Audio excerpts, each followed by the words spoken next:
So welcome back, students. Earlier we did discuss on the Ricardian theory of rent. So now we will pick up another theory, which is the modern theory of rent. I think, like you did recall, when we discussed on the Ricardian theory of rent, in that very theory here, Ricardo tried to explain the emergence of rent, and according to him, he said that rent it is a differential surplus. That means rent it is a differences between the produce of the superior plot of land over the inferior plot of land. That is according to the view held by Ricardo. Whereas, opposite to the view held by Ricardo, here the modern economist said that rent here arises is not because of the differences of the fertility of the land, okay, but instead he said that rent arises because the supply of land is limited compared to its demand. And this is one point in which the modern economists they do try to modify the or to simplify the Ricardian theory. Secondly, here, if you did recall, Ricardo did say that when you talk about land can be used only for one particular purposes, that is for cultivation, nothing else.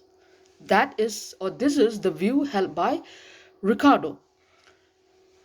Here, modern economists, on the other hand, said that if you talk about this plot of land, okay, it doesn't mean that land can be used only for cultivation, but instead this very plot of land can be put to a variety of uses.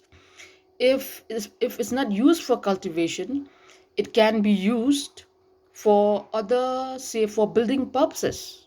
Okay, so these are the the views held by the modern economists, in which they do really try to modify the Ricardian theory.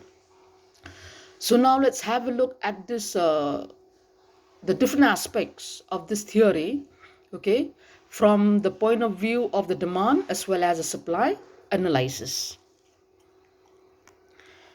Now we will talk about the emergence of rent from the demand side as well as from the supply side. First, let's pick up the demand, the emergence of rent from the demand side. And talking about the demand, here land is being demanded.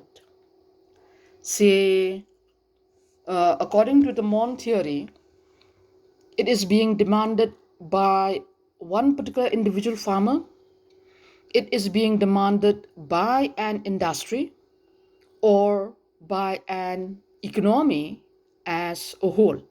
And this very much it depends upon the marginal revenue productivity. And if you talk about a particular firm, if you talk about a farmer will pay a rent equal to the marginal revenue productivity of land. And this marginal productivity of land will keep on falling as more land is being used due to the operation of the law of diminishing returns. And yes, if you look at the demand of land by a particular firm or by a particular farmer, its demand curve will always slopes downward. Why? Is because more land can be used only at a lower rent. Further, the demand curve of the industry, it is a sum of the demand curves of all the firms.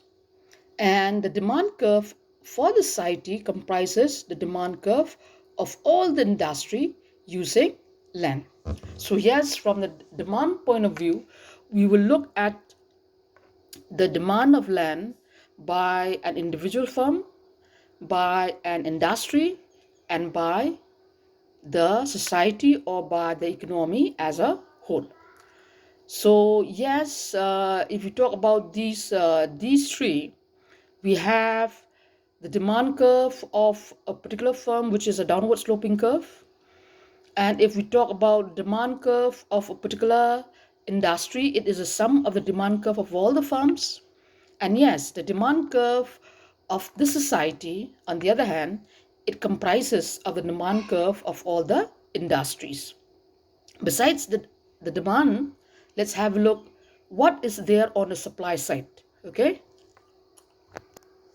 like on the demand side, if we talk about the supply side, we also have to look at the supply of land from the point of view of an individual firm, from the point of view of an industry, from the point of view of an economy. And if we look at the supply of land from a particular individual farmer, the supply of land is said to be perfectly elastic. Okay, and as such, we will have a supply curve which is parallel towards the OX axis.